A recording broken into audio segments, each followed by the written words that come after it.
El último de los 24 todavía no sabía que era el último. Llevaba 3 semanas moviéndose de rancho en rancho en el norte de Chihuahua, con la precaución del hombre que sabe que algo está ocurriendo, pero que no ha podido todavía juntar los pedazos de información suficientes para ver la imagen completa. Había escuchado los rumores. Todos en esa parte de Chihuahua habían escuchado los rumores en los últimos meses. Que Villa había regresado de las sierras, que estaba cazando, que los nombres en su lista eran nombres de hombres que en algún momento habían estado bajo su mando y que en el momento que importaba habían elegido otro camino. Había escuchado los nombres de los que ya no respondían cuando alguien les mandaba recado. Había contado.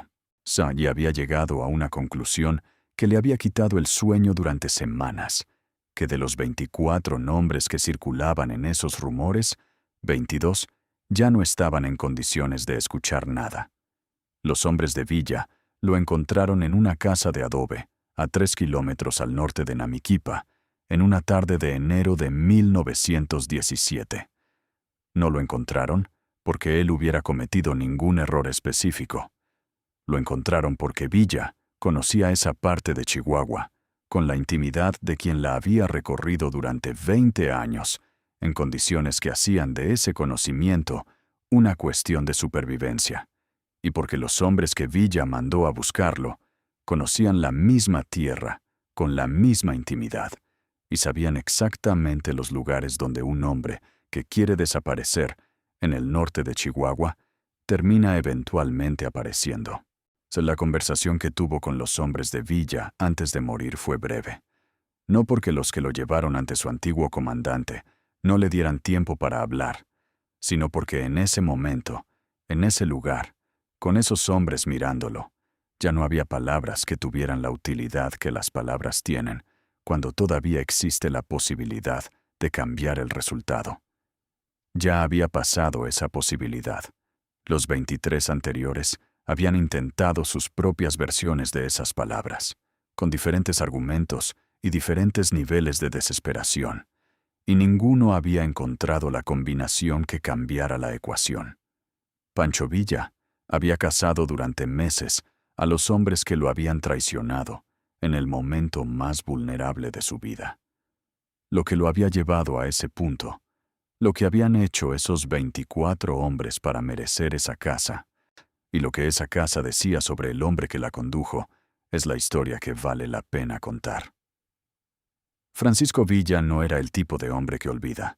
No lo era por temperamento ni por elección consciente, sino porque su memoria funcionaba de una manera que los que lo conocían de cerca describían con asombro y con una precaución que venía del mismo asombro.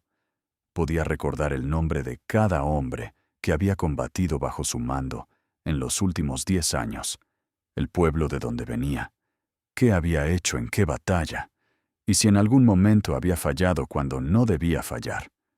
No era la memoria del contable que registra transacciones. Era la memoria del hombre que ha construido su poder sobre relaciones personales y que entiende que esas relaciones solo funcionan si los que participan en ellas saben que él recuerda lo que prometieron y lo que hicieron con lo que prometieron.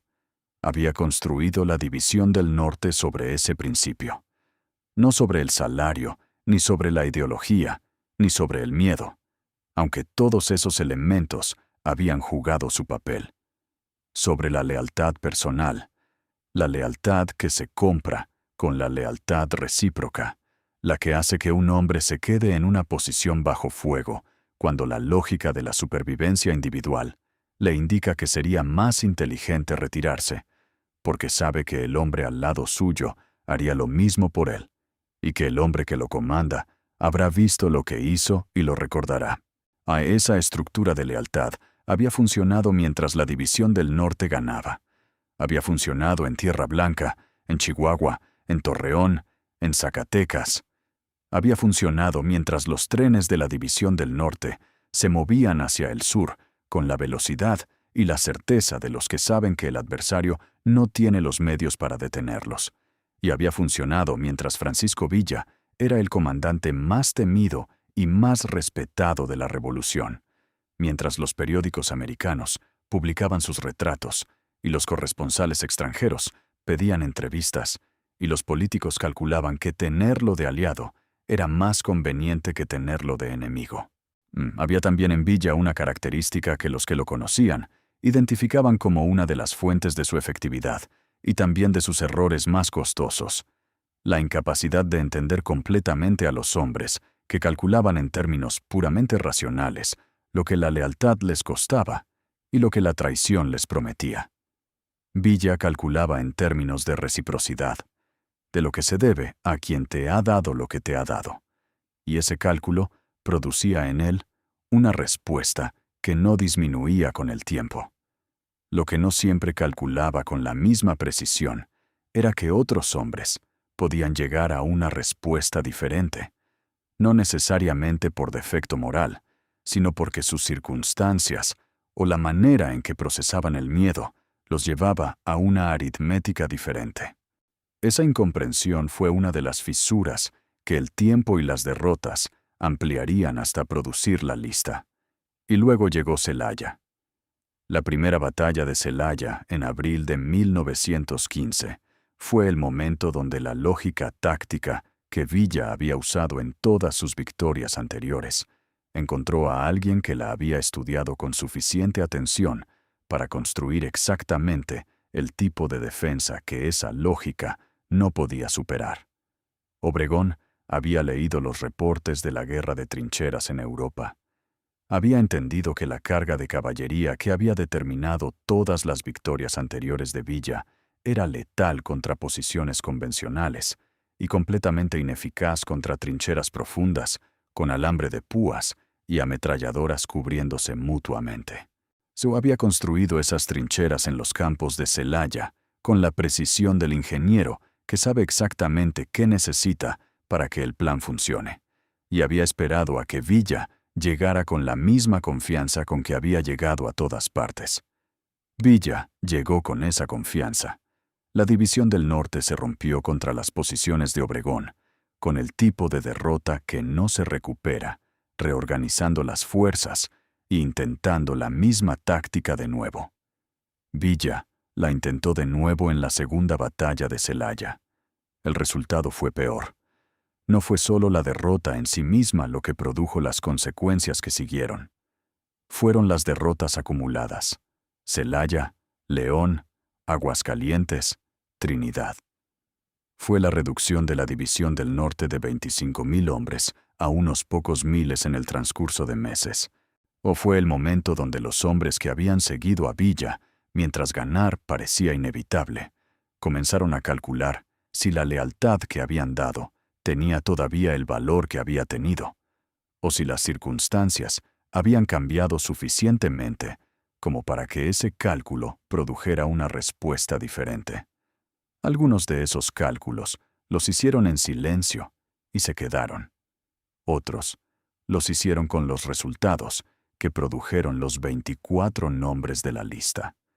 La traición tiene muchas formas en el contexto de una guerra civil, donde el lado en que uno está perdiendo terreno con suficiente rapidez como para que la pregunta de si seguirá existiendo sea una pregunta que cualquier hombre razonable se hace.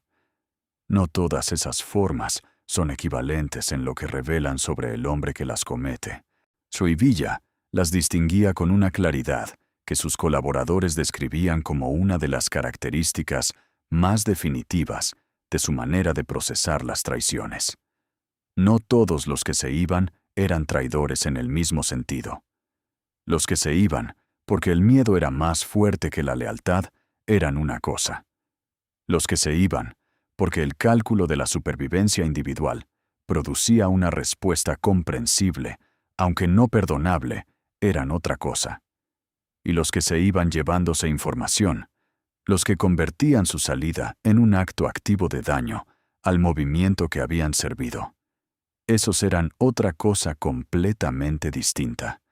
Y era sobre esa tercera categoría sobre la que recaía la furia de Villa, con una intensidad que no tenía ningún paralelo en su manera de tratar a las otras dos. Los 24 hombres de la lista habían pertenecido a esa tercera categoría.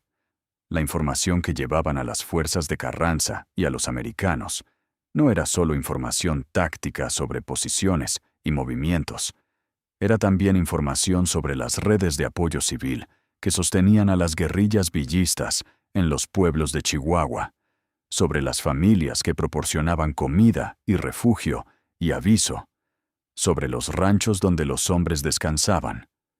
Esa información era en muchos casos más dañina que la información táctica directa, porque destruía la infraestructura invisible que hacía posible la guerrilla. Las represalias carrancistas contra las familias identificadas produjeron pérdidas que Villa conocía con la especificidad del conocimiento personal. No eran estadísticas, sino personas que él había conocido, de cuyas casas había visitado, cuyos hijos conocía por nombre. Lo que había ocurrido en Chihuahua entre 1915 y 1916 era un proceso documentado. El colapso de las estructuras de la División del Norte, después de Celaya, había producido una dispersión de hombres y de información que los carrancistas y los americanos habían aprovechado con eficiencia.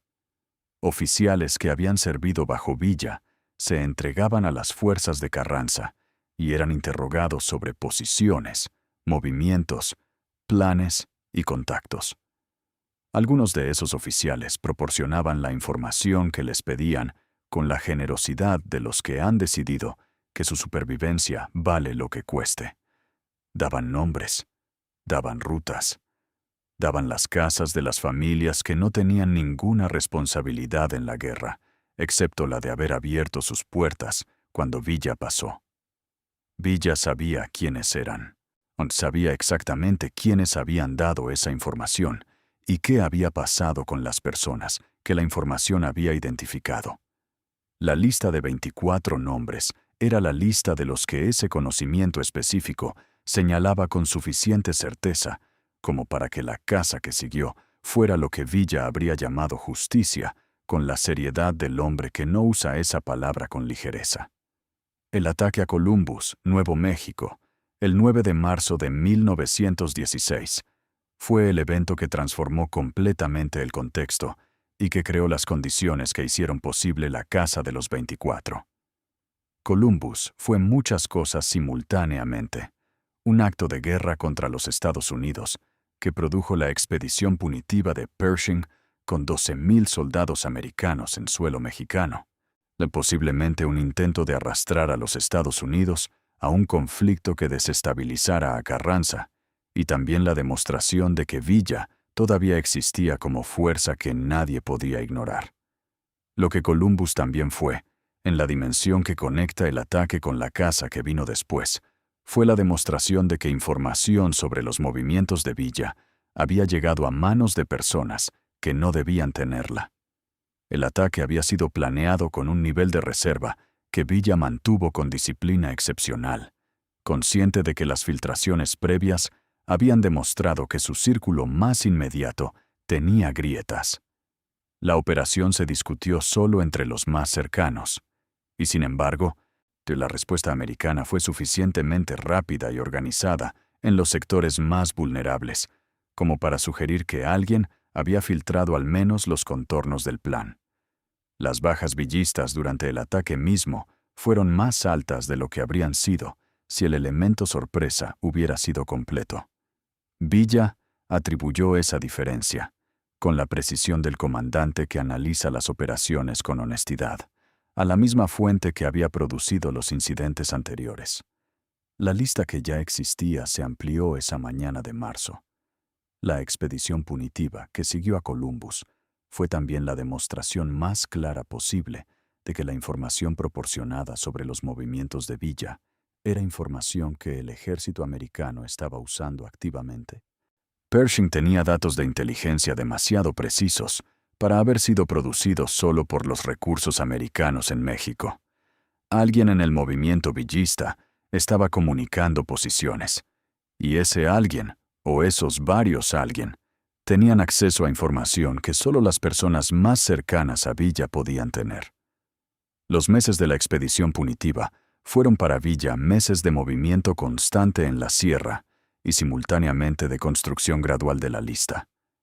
Cada vez que una posición era descubierta con demasiada precisión para ser casualidad, Villa analizaba quién había tenido acceso a esa información y lo agregaba a la lista con la lentitud de los procesos que no pueden apresurarse sin producir errores que resultarían injustos para los que los padecen. Para diciembre de 1916, cuando la expedición punitiva se retiró sin haber capturado a Villa, la lista tenía 24 nombres con sus lugares habituales de residencia, sus conexiones familiares, sus rutinas y las razones específicas por las que cada nombre estaba en ella. El primer nombre de la lista fue también el más difícil, no porque el hombre fuera el más peligroso, ni porque tuviera la protección más sólida, sino porque su traición había sido la más personal y la que Villa había tardado más tiempo en aceptar como real antes de aceptarla como definitiva. Macario Ortiz había servido bajo Villa durante 5 años. Había estado en Torreón, en Zacatecas, en San Pedro de las Colonias. Era el tipo de hombre que se vuelve indispensable, no porque ocupe el rango más alto, sino porque conoce el funcionamiento de las cosas con suficiente profundidad como para que su ausencia sea inmediatamente perceptible. Conocía los depósitos de suministros, las rutas de abastecimiento, los nombres de las familias que proporcionaban apoyo. Conocía el tipo de información que tiene un precio alto para los que la compran y un precio igual de alto para los que la venden. Villa había recibido los primeros indicios de que Ortiz podría estar comunicando información a los carrancistas en el otoño de 1915, cuando una columna apareció en un punto donde solo debería haber llegado si alguien le había dicho exactamente a dónde ir. El cargamento se perdió. 2 hombres murieron. Villa archivó el incidente en la parte de su memoria donde guardaba las cosas que necesitaban más información antes de saber si eran lo que parecían. Los siguientes 3 meses produjeron 3 incidentes más con la misma estructura. Después del tercero, ya no necesitaba más información. Lo encontró en febrero de 1916, en un rancho al sur de Casas Grandes. El proceso de extracción de información que Villa aplicó en ese primer caso estableció el patrón para todos los siguientes. Preguntas específicas sobre hechos verificables, no sobre intenciones o arrepentimientos. Quería saber qué habían dicho, a quién, cuándo y qué había pasado como resultado. Las respuestas que no correspondían a los hechos que él ya conocía eran identificadas con la velocidad del hombre que tiene suficiente información independiente.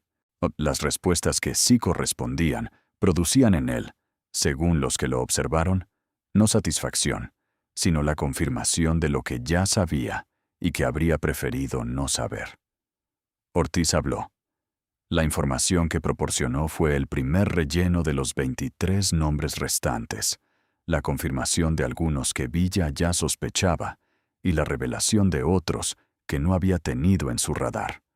Cuando la conversación terminó, Ortiz fue ejecutado con la brevedad que Villa aplicaba a esas situaciones, cuando ya había obtenido todo lo que necesitaba obtener.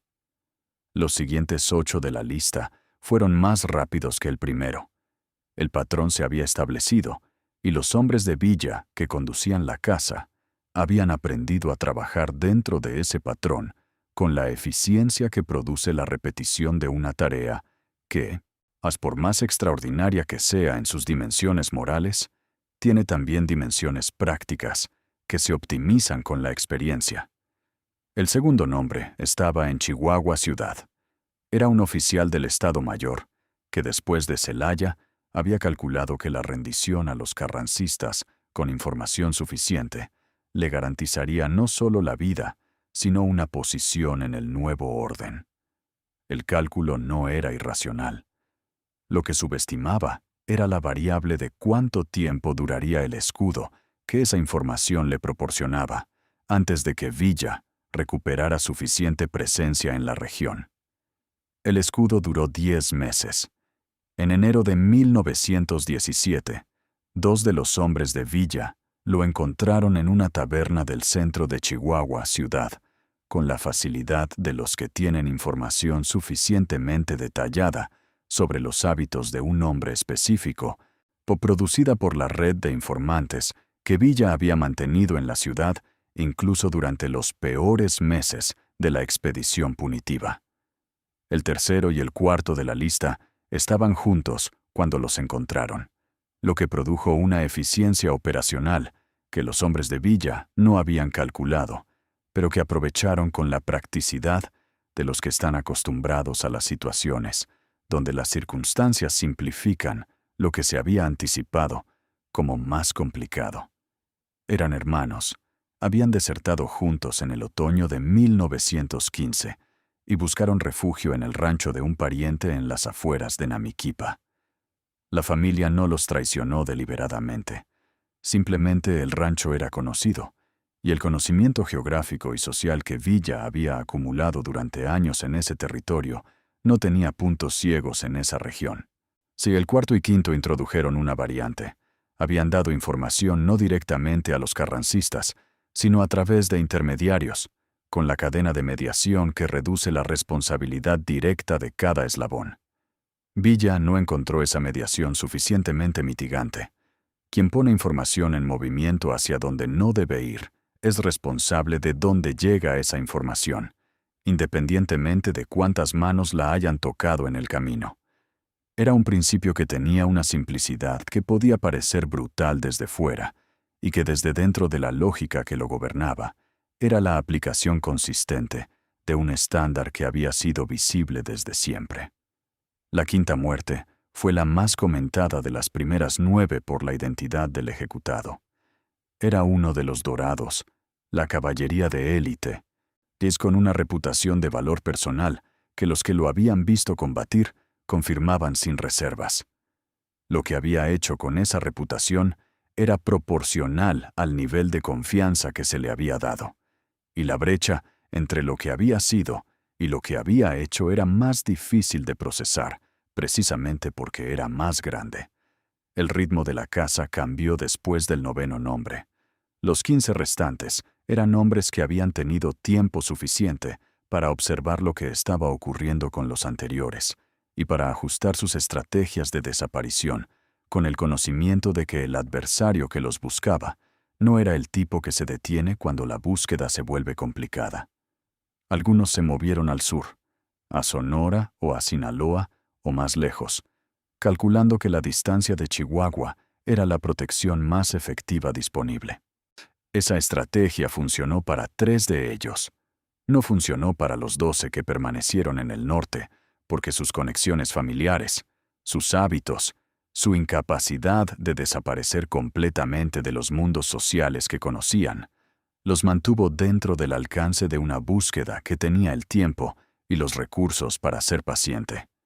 El 10º de la lista fue encontrado en Guerrero, en las minas de plata, que proporcionaban el anonimato que da el trabajo con muchos hombres en rotación. Había calculado bien en esa parte. Había calculado mal en que las minas del norte de Chihuahua eran también parte de la infraestructura económica que el movimiento villista había dependido para financiar sus operaciones, y esa relación producía un flujo de información sobre los trabajadores que cualquier análisis de posibles escondites tenía que incluir. El 11º fue el más difícil. Era el que más activamente había construido una identidad diferente, había cortado los contactos, había elegido un lugar donde nadie lo conocía. La investigación tomó más tiempo que las anteriores. El 11º y 12º introdujeron además una dimensión que los anteriores no habían tenido en la misma medida. El tiempo suficiente para que hubieran construido vidas con sus propias personas, que dependían de ellos y que no tenían ninguna responsabilidad en lo que habían hecho. Esa realidad no cambió el resultado, porque Villa no consideraba que la vida construida después cambiara la naturaleza de lo que había sido hecho antes. Pero añadió una dimensión que los presentes mencionaron en sus testimonios posteriores, con la incomodidad de quien ha participado en algo que entiende en sus propios términos, pero que sabe que no puede describir completamente sin reconocer que tiene dimensiones que esos términos no agotan. Lo que encontró finalmente al 11º no fue ningún error en la construcción de su nueva identidad. Fue algo más simple y más humano: la necesidad de contactar a su familia. Había resistido esa necesidad durante meses con una disciplina que los que analizaron su caso después reconocieron como excepcional. Cuando finalmente buscó el contacto que llevaba meses evitando, ese contacto fue el hilo que condujo a los que lo buscaban hacia donde él estaba. El 14º de la lista fue el primero que no murió en la ejecución directa, que había sido el método de los 13 anteriores. Murió intentando escapar cuando los hombres de Villa lo rodearon en el corral de un rancho al este de Madera. Y la forma de su muerte fue diferente, no porque Villa hubiera dado instrucciones distintas, sino porque las circunstancias del encuentro produjeron una situación donde la diferencia entre captura y fuga se resolvió de la manera que esas situaciones se resuelven cuando la persona que intenta la fuga ha decidido que las consecuencias de no huir son peores que las probabilidades en contra de lograrlo. Las probabilidades en contra eran absolutas. Pero el cálculo que produjo el intento no era irracional desde la perspectiva del hombre que lo hizo. Sabía exactamente lo que le esperaba si lo capturaban. Y en la ecuación entre la certeza de un resultado y la posibilidad de evitarlo, cualquier posibilidad no nula tiene un valor que el miedo puede convertir en la opción preferida. Lo que sí fue diferente en ese 14º caso fue lo que ocurrió después. El hombre que lo mató era también de Chihuahua. También lo conocía desde antes de la Revolución. También había combatido a su lado, en batallas que los dos habían sobrevivido. Y tuvo que procesar durante las horas siguientes algo que los testimonios de los que hicieron ese mismo trabajo describen con una consistencia que no es coordinación sino experiencia compartida. Que matar a alguien que conoces es una cosa diferente de matar a un adversario anónimo, y que esa diferencia tiene un peso que no desaparece con el tiempo, aunque tampoco impida que se haga. A las semanas finales de la caza coincidieron también con el inicio de la reconstitución del movimiento villista. Villa estaba simultáneamente cerrando una cuenta del pasado y preparando el futuro, que requería las bases que la caza, en su lógica interna, contribuía a construir. La demostración de que la lealtad al movimiento tenía consecuencias reales en ambas direcciones. Era un mensaje no diseñado deliberadamente para ese propósito, pero tenía ese efecto en las personas que calculaban sus propias decisiones sobre colaboración o neutralidad en función de lo que observaban.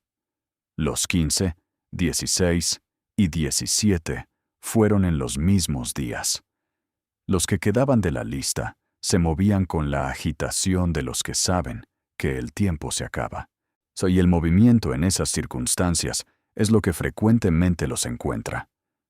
Los hombres que se quedan quietos en lugares conocidos son más difíciles de localizar que los que se mueven, porque el movimiento deja rastros que las redes de información capturan con mayor eficiencia que la presencia estática. Lo que ninguno de los 24 sabía era la naturaleza específica de la determinación de Villa en ese periodo, y lo que la hacía diferente de la ira que produce cualquier traición y que con el tiempo se diluye en algo más manejable. Villa, en 1916 y 1917, no era el Villa de 1913 y 1914. Era el mismo hombre con la misma memoria y la misma lealtad a los que le habían sido leales, y la misma incapacidad de tolerar la traición. Pero era ese hombre en las circunstancias más difíciles que había enfrentado en su vida. La División del Norte, reducida de 25,000 hombres a unos cientos de guerrilleros, 12,000 soldados americanos, persiguiéndolo durante meses, el gobierno de Carranza controlando las ciudades y los ferrocarriles. En esas circunstancias, La casa no era solo justicia personal, aunque lo era en ese sentido. Era también la demostración de que el movimiento villista seguía existiendo como fuerza con la capacidad de operar en el norte de Chihuahua, con suficiente inteligencia como para encontrar a hombres específicos que se escondían con la ayuda del gobierno que controlaba ese territorio. Era la demostración de presencia y de capacidad que en la guerra de guerrillas tiene el valor que en la guerra convencional tiene el control de las ciudades. De la inteligencia que Villa había construido en Chihuahua durante los años de la División del Norte, era una de sus ventajas más persistentes y menos visibles. No era una red formal, era la red informal de relaciones personales que produce una fuerza guerrillera que ha operado durante años en el mismo territorio. Personas que habían servido bajo Villa y habían regresado a sus pueblos. Familias que habían dado apoyo y seguían en sus lugares. Contactos que monitoreaban la actividad carrancista con el ojo del que sabe que esa información puede tener valor. Esa red informal fue más resistente a la represión que una red formal habría sido, precisamente porque no tenía la estructura que hace visible los puntos donde puede ser interrumpida. Los carrancistas que intentaron proteger a algunos de los hombres de la lista lo hicieron con eficacia limitada. No se podía poner un destacamento permanente alrededor de cada uno de los 24. Y aunque se hubiera podido, la presencia de esos destacamentos habría señalado exactamente dónde estaban los que se buscaba proteger, que era el resultado opuesto al que la protección intentaba producir. El 22, el 23 y el 24 de la lista murieron en el mismo período de 4 días, en enero de 1917, en 3 pueblos diferentes del norte de Chihuahua, separados por horas de cabalgata en el invierno de la sierra. El 22 fue en Villa Ahumada, en una confrontación que los testimonios describen como la más directa de toda la casa. El hombre no intentó negociar ni apelar a la historia compartida con los que lo llevaron ante Villa. Se limitó a escuchar lo que Villa le dijo, que no fue largo, y a recibir el resultado con la misma brevedad. Había algo en esa economía de palabras que los que la presenciaron describían después como extrañamente digna, la dignidad del que ha aceptado que no hay argumento que cambie el resultado, y que el argumento es, por lo tanto, una forma de tiempo sin uso real en ese momento. El 23 fue en Casas Grandes, y produjo el único momento de toda la casa donde Villa expresó algo que los testigos describieron como diferente de la determinación fría con que había conducido los anteriores. Cuando el hombre en Casas Grandes era alguien que Villa había conocido antes de la Revolución, en los años cuando Villa todavía era Doroteo Arango, y los dos habían coincidido en circunstancias que ninguno habría anticipado que terminarían de esta manera. No fue duda sobre la decisión, que todos los presentes describieron como ya tomada de manera irrevocable. Fue el reconocimiento de que las vidas producen a veces trayectorias que ninguno de los que las viven habría elegido deliberadamente, y que sin embargo terminan en los lugares donde terminan, con una lógica que solo es visible completamente desde el final. El 24 fue en Namiquipa, donde comenzó este relato. Villa estuvo presente en esa ejecución final. No había estado presente en todas las anteriores, porque la naturaleza de la casa distribuida por el territorio hacía imposible la presencia simultánea en múltiples lugares. Pero estuvo en Namiquipa, y los que lo vieron en ese momento describieron a un hombre que no celebraba lo que había completado. Lo que describieron fue algo más difícil de interpretar. La expresión del hombre que ha terminado, algo que consideraba necesario, y que en la terminación encuentra no alivio, sino la conciencia plena del peso de todo lo que había sido necesario para llegar hasta ese punto. Las consecuencias inmediatas de la muerte de los 24 se extendieron por el norte de Chihuahua, con la velocidad de la información que tiene el tipo de impacto que hace que la gente la transmita, porque no puede no transmitirla. En los pueblos donde el movimiento villista había tenido apoyo, toda la noticia produjo efectos que tendían en la misma dirección. La reafirmación de que Villa seguía siendo un factor real en la región, con la capacidad de operar durante meses en territorio controlado por los carrancistas y con los recursos de inteligencia suficientes para encontrar a hombres que se escondían con la ayuda de ese gobierno. Para las familias que habían dado apoyo a las guerrillas, era la confirmación de que ese apoyo había sido y seguía siendo a Villa, y no simplemente al bando con más fuerza en ese momento. Para las fuerzas de Carranza, la casa completada era una señal de inteligencia operacional que sus analistas procesaron con preocupación. Villa había mantenido en su contra una operación que duraba meses en su territorio, alcanzando a personas bajo su protección informal, que sin que el ejército hubiera podido interceptarla. Eso señalaba capacidades que hacían de Villa un problema más complicado de resolver militarmente que el simple número de guerrilleros disponibles sugeriría. En los meses que siguieron, las historias sobre la casa circularon por Chihuahua con las distorsiones que produce la transmisión oral de los eventos de alto impacto. Algunas versiones ampliaban el número de los ejecutados, otras los reducían. Algunas añadían detalles que los testigos directos no confirmaban, pero el núcleo se mantenía consistente en todas las versiones, porque era suficientemente verificable para las personas que vivían en la región, como para que las variaciones excesivas resultaran inverosímiles. El general Murguía intensificó las operaciones en la sierra después de enero de 1917, con la determinación del comandante que entiende que el tiempo favorece al adversario en el terreno. Lanzó columnas hacia las sierras con los recursos que el gobierno de Carranza podía movilizar, que eran considerables en números, pero que encontraban las mismas limitaciones que habían encontrado Pershing y sus 12,000 soldados. Que el conocimiento del territorio que los guerrilleros tenían no podía ser compensado por la superioridad numérica de los que lo cruzaban sin la intimidad que produce años de vida en él. Lo que la Casa de los 24 dice sobre Francisco Villa en ese periodo es una de las preguntas que los historiadores responden de maneras que reflejan sus propias perspectivas sobre el liderazgo en condiciones extremas y sobre los límites de la justicia, tal como los actores en las guerras civiles la conciben e implementan.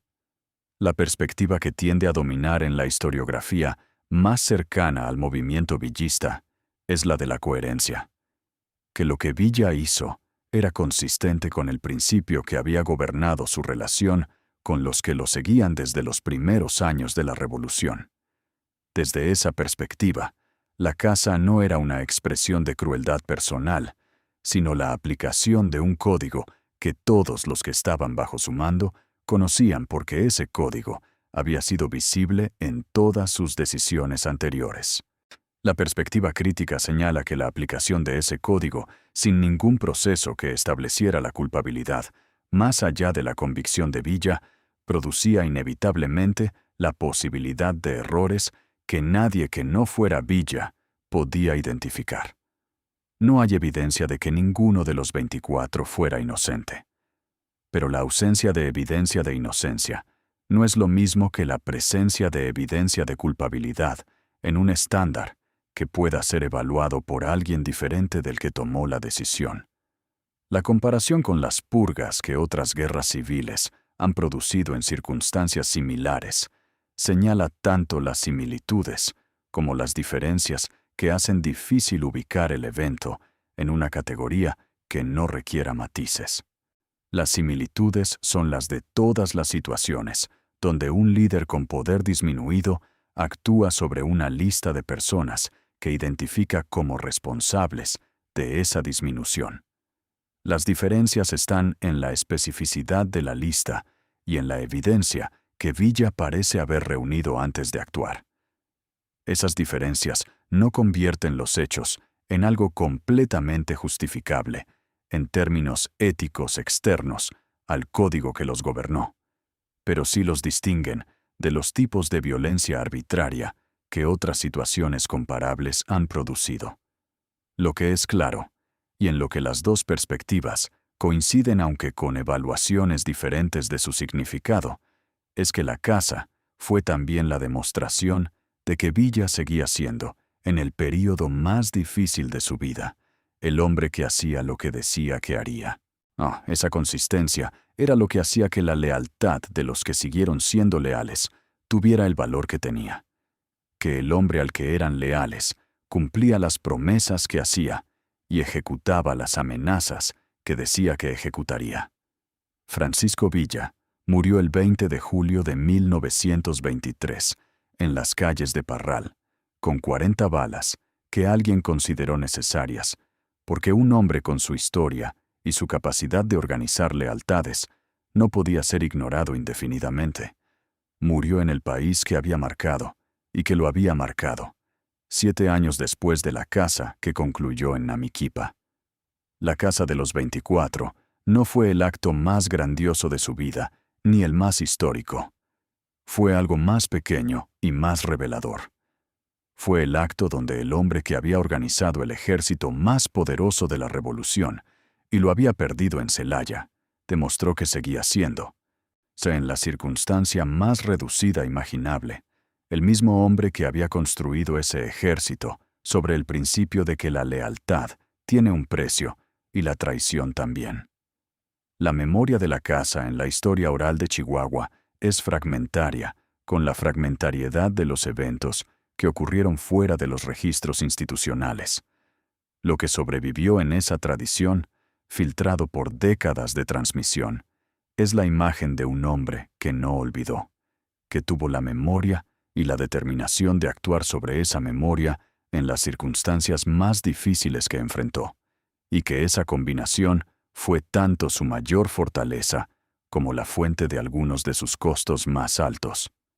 Los 24 hombres de la lista eran también, hasta el momento en que hicieron lo que los puso en la lista, parte de lo mismo que Villa representaba, que habían combatido en las mismas batallas, habían dormido en los mismos campamentos, habían construido con él, aunque fuera por un período y de manera que resultó provisional, algo que en sus mejores momentos había sido más que la suma de sus partes.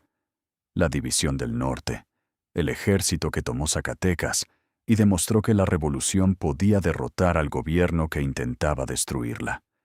Que ese algo se hubiera roto de las maneras que lo rompieron las derrotas de Celaya no cambia lo que había sido antes de romperse, y que Villa hubiera cazado durante meses a los que consideraba responsables de parte de esa ruptura, no cambia lo que esos hombres habían sido antes de convertirse en los que fueron en el momento que importó. La historia de los 24 es también la historia de lo que una guerra civil hace con los que participan en ella durante suficiente tiempo. Los pone en situaciones donde las elecciones que toman los definen de maneras que ninguno habría anticipado en el momento donde comenzaron, y donde las consecuencias de esas elecciones son administradas por un hombre que tiene memoria suficiente para no olvidar ninguna de ellas y determinación suficiente para actuar sobre esa memoria cuando las circunstancias lo permiten. La historia de Villa y los 24 no está en ningún monumento. No tiene fecha de conmemoración en el calendario oficial. Es la historia de la parte de la revolución que ocurrió fuera de los campos de batalla y de las convenciones, en los pueblos y en los ranchos y en los caminos del norte de Chihuahua, donde las consecuencias de las decisiones llegaban sin telegrama ni discurso, directamente y sin intermediarios. Es la historia que hace visible algo sobre Villa, que las narrativas heroicas y las críticas tienden igualmente a obscurecer, que era un hombre que creía genuinamente en la reciprocidad como principio organizador de las relaciones entre los que combatían juntos, y que esa creencia producía también, cuando era violada, el tipo de respuesta que ese principio exige cuando se lo toma en serio.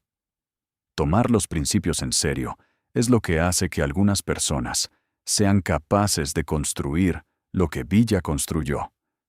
Es también en las circunstancias específicas que la historia a veces produce, a lo que las lleva a hacer lo que Villa hizo en los meses que terminaron en Namiquipa, en enero de 1917.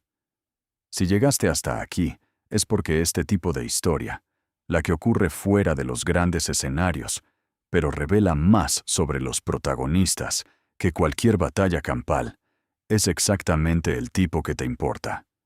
Este canal existe para contar lo que pasó de verdad, con todos sus ángulos, sin simplificaciones que hagan los personajes más manejables a costa de hacerlos menos verdaderos. Suscríbete ahora, activa la campana, y mientras esperas el próximo video, te dejamos uno publicado que te va a resultar igual de imposible de pausar. Te lo dejamos en pantalla. Nos vemos allá.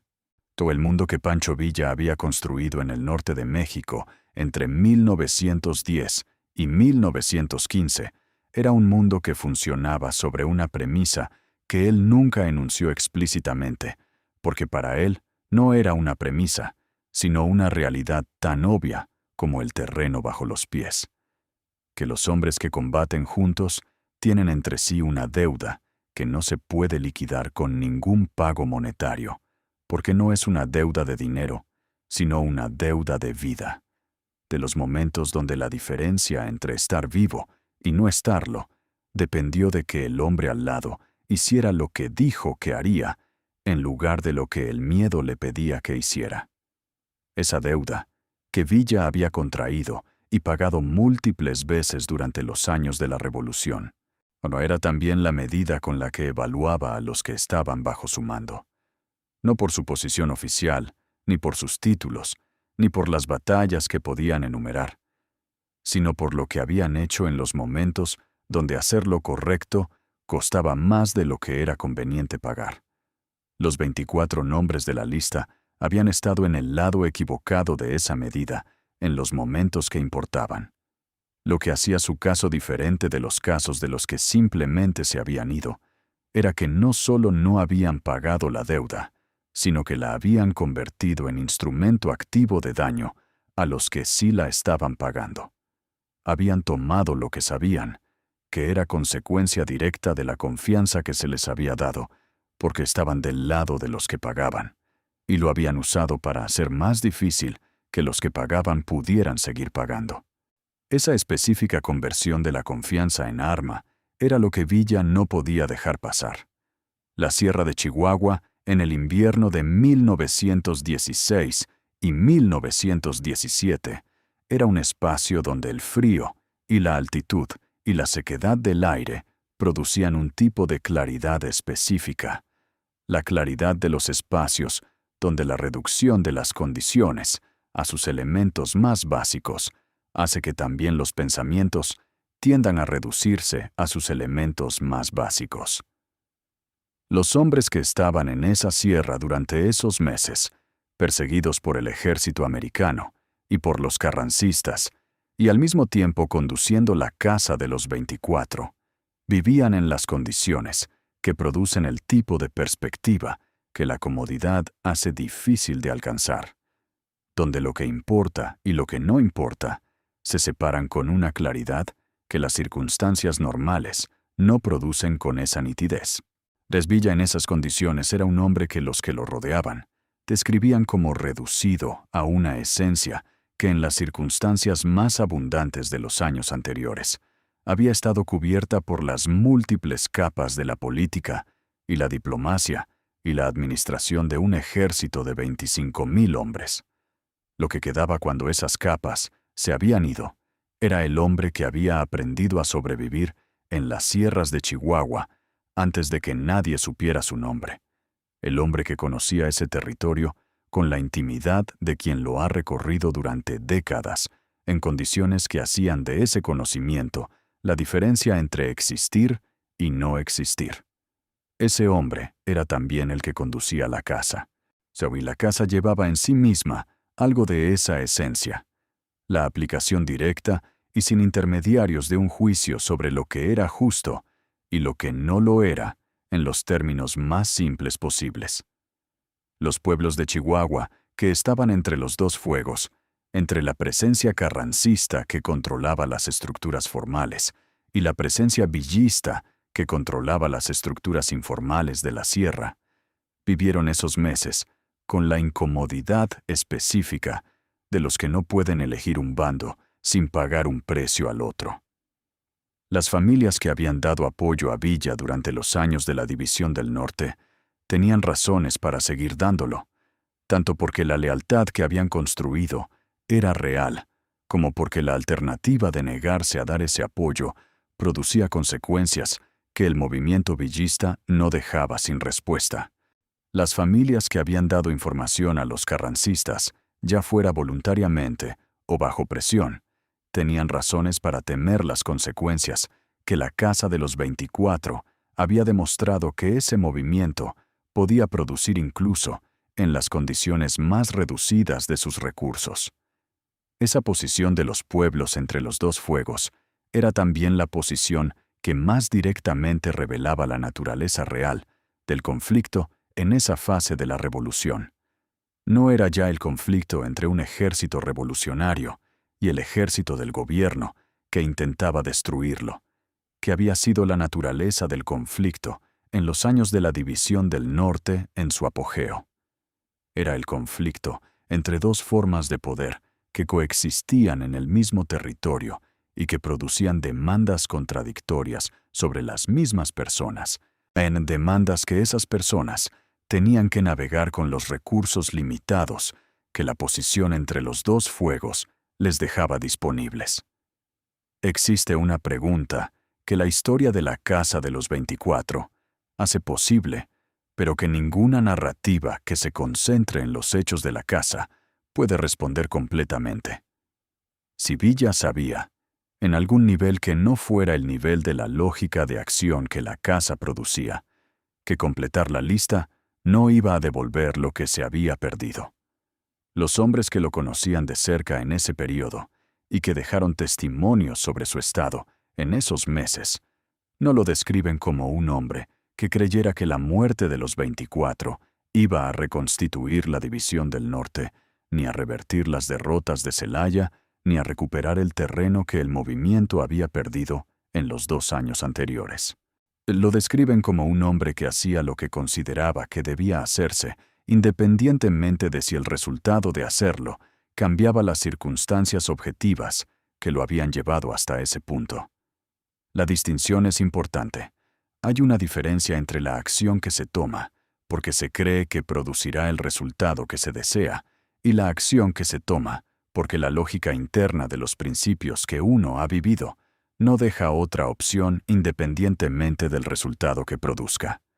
Villa estaba en el segundo tipo de acción durante esos meses, y esa diferencia entre actuar por consecuencias esperadas y actuar por coherencia con principios que no pueden ser negociados sin dejar de ser los principios que son, es también la diferencia que hace que la historia de los 24 sea algo más complejo que la historia de una venganza, y algo más difícil de evaluar que cualquier narrativa simple sobre lo que ocurrió en el norte de Chihuahua entre 1916 y 1917. Pancho Villa negoció la paz con el gobierno de Adolfo de la Huerta en 1920 y se retiró a la hacienda Canutillo en Chihuahua con los hombres que habían quedado de su movimiento, en ese intento de construcción de algo diferente de la guerra, que los hombres que han pasado demasiado tiempo en la guerra intentan a veces cuando las circunstancias ofrecen una apertura que no existía antes. En Canutillo, construyó una escuela para los hijos de sus hombres. Organizó el trabajo de la hacienda con la misma atención que había organizado las operaciones militares, y vivió los 3 años que le quedaban con la relativa tranquilidad de quien ha encontrado el tipo de paz que la vida en la hacienda puede ofrecer a un hombre que ha pasado la mayor parte de su vida en la guerra. Los que lo visitaron en Canutillo, en esos años, dejaron descripciones de un hombre que era reconociblemente el mismo que había comandado la División del Norte, y que era también, en la manera en que llenaba el espacio de la hacienda, y en la manera en que los que vivían y trabajaban con él se relacionaban con su presencia, Algo diferente, más quieto en el exterior, aunque los que lo conocían bien describían la misma intensidad interna que había tenido siempre. Las 40 balas de Parral en julio de 1923 terminaron ese periodo con la velocidad que tienen las terminaciones, que alguien ha planificado con suficiente anticipación para que no haya lugar a improvisation en el momento de ejecutarlas. Los 24 de la lista habían muerto 6 años antes, en los pueblos del norte de Chihuahua, donde la casa los encontró uno por uno, en los meses que comenzaron con Macario Ortiz, en febrero de 1916, y terminaron con el último nombre en Namiquipa, en enero de 1917. En esos 6 años entre la casa y las balas de Parral, Villa había demostrado que podía ser también el hombre de la hacienda, y la escuela, y la paz relativa. Pero la casa de los 24 había demostrado antes que lo que era esencialmente, lo que ninguna circunstancia podía alterar, Onan era el hombre que no olvidaba lo que le debían y lo que debía, y que actuaba sobre esa memoria con la misma determinación en la circunstancia más pequeña que en la más grande. Los testimonios sobre la casa de los 24 que los investigadores han podido recoger son limitados en número e irregulares en detalle, no porque el evento no produjera testigos, sino porque el tipo de evento que fue no producía la clase de documentación que los archivos institucionales conservan. No había partes de batalla que reportar.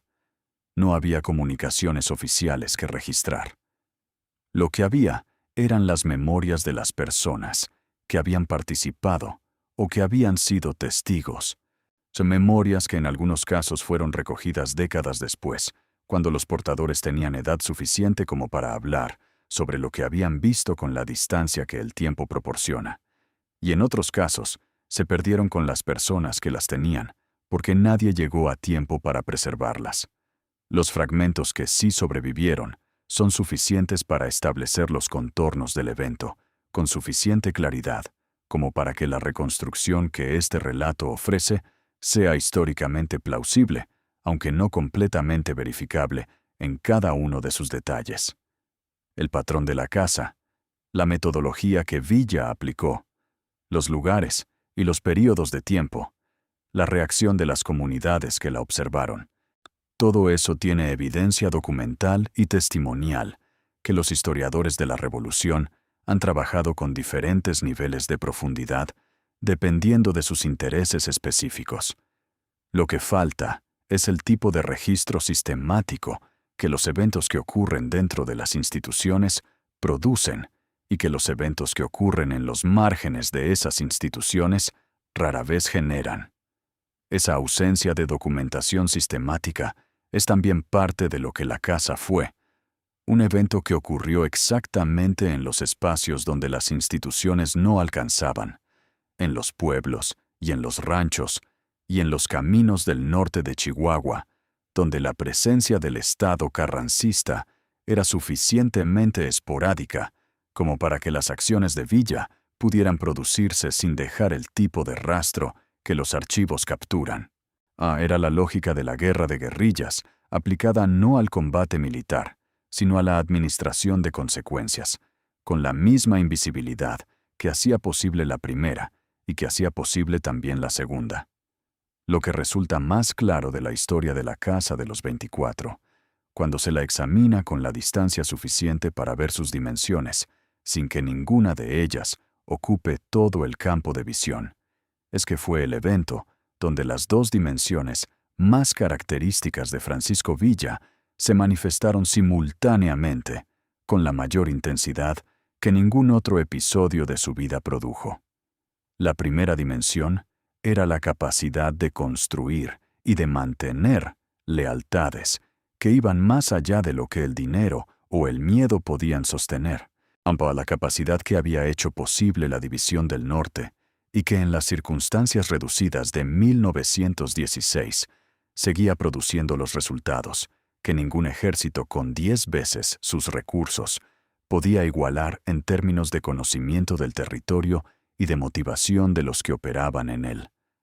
Esa capacidad era la consecuencia directa del principio de reciprocidad que gobernaba las relaciones de Villa con los que lo seguían, un principio que en sus consecuencias positivas producía la lealtad, que hacía posible lo que de otro modo era imposible. La segunda dimensión era la consecuencia necesaria del mismo principio en sus aplicaciones negativas. Que un código que reconoce la lealtad con lealtad tiene que reconocer también la traición con sus consecuencias correspondientes para seguir siendo el código que produce la lealtad en primer lugar. Si la reciprocidad positiva es real, la reciprocidad negativa también tiene que serlo, y Villa la aplicaba con la misma consistencia que aplicaba la primera, sin las excepciones que habrían hecho más cómoda su imagen histórica, pero que habrían vaciado de contenido el principio que hacía posible todo lo demás. Esa coherencia, que es la característica central de Villa, tal como los que lo conocieron de cerca lo describieron, es también la característica que hace su figura tan difícil de ubicar en categorías cómodas. Demasiado consistente en sus principios para ser simplemente un criminal. Demasiado brutal en la aplicación de esos principios para ser simplemente un héroe. Y demasiado complejo en la combinación de las dos cosas para que ninguna narrativa que elija una sobre la otra pueda capturar lo que fue. La hacienda Canutillo, donde Villa vivió sus últimos 3 años, tenía una escuela que él fundó con el dinero y los materiales que el acuerdo de paz con De la Huerta le proporcionó.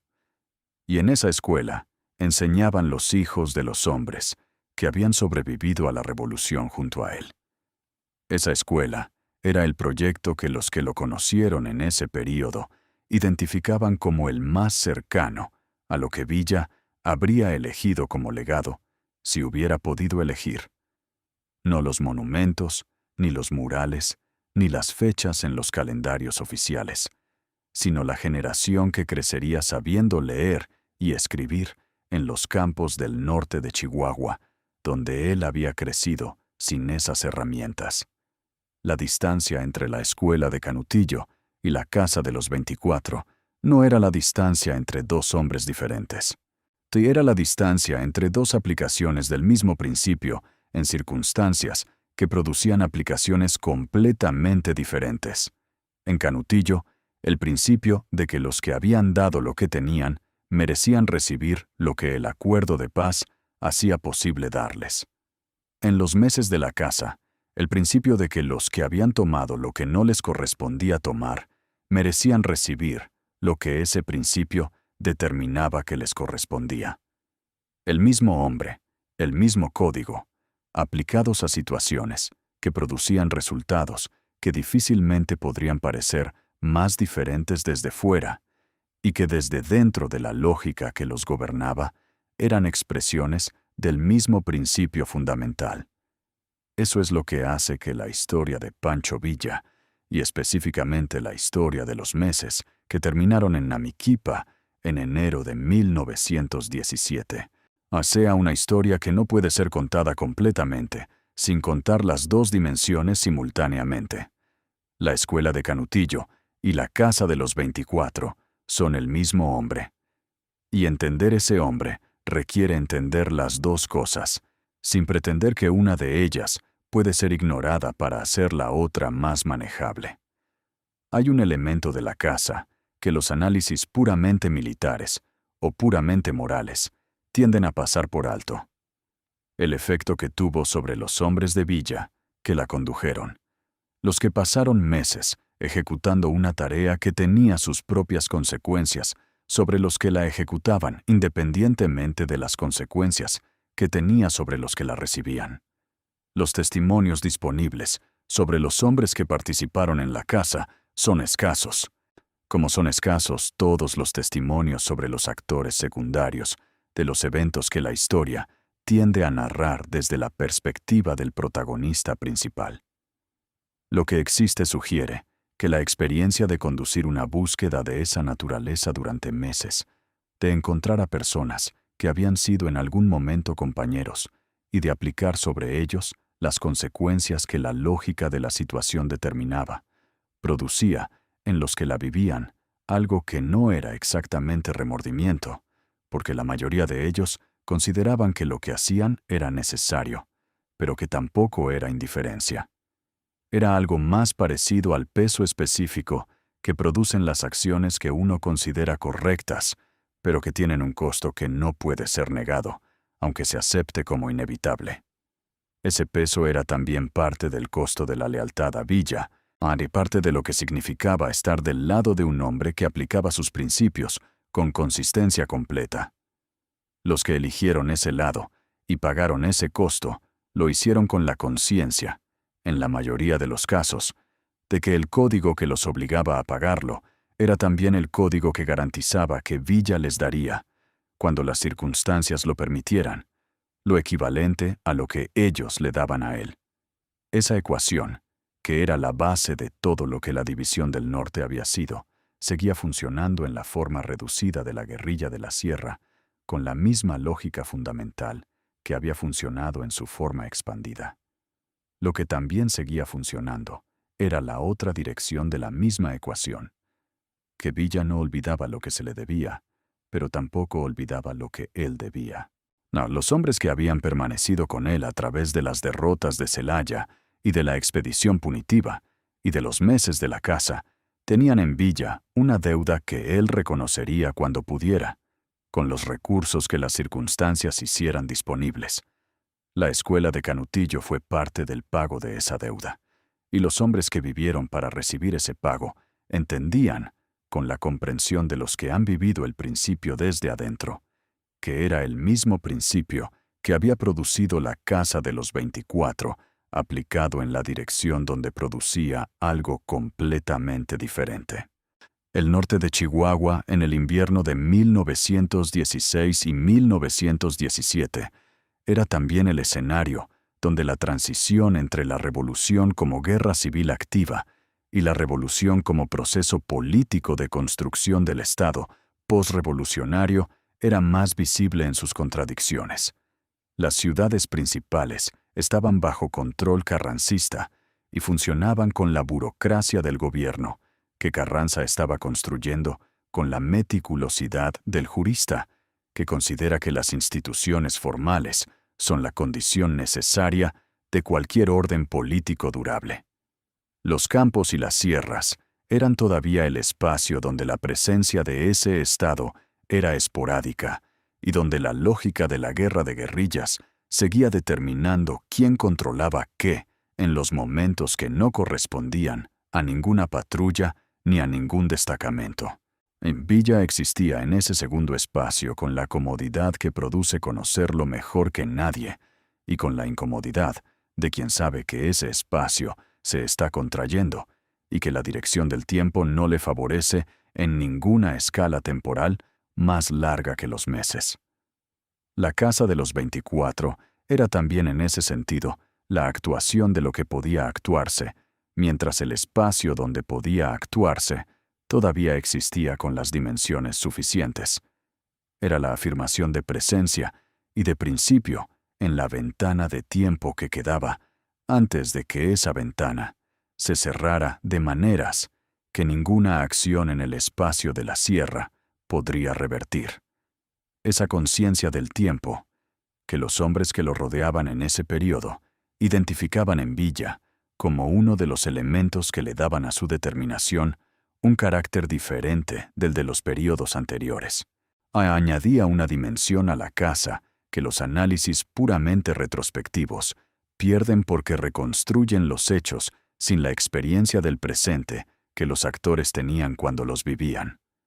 Villa sabía, en enero de 1917, que la ventana se estaba cerrando, y hacía lo que consideraba que debía hacerse antes de que se cerrara completamente, con la urgencia serena del hombre que ha aceptado las condiciones, que no puede cambiar y que trabaja dentro de ellas con lo que tiene disponible.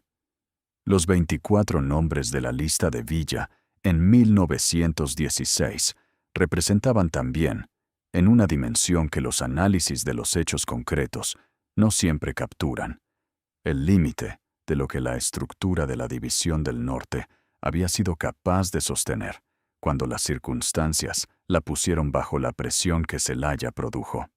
No todos los hombres que servían en esa estructura habían tenido la misma calidad de lealtad que Villa asumía en todos ellos, porque había construido esa estructura sobre la premisa de que los que entraban en ella lo hacían con las condiciones que la premisa establecía.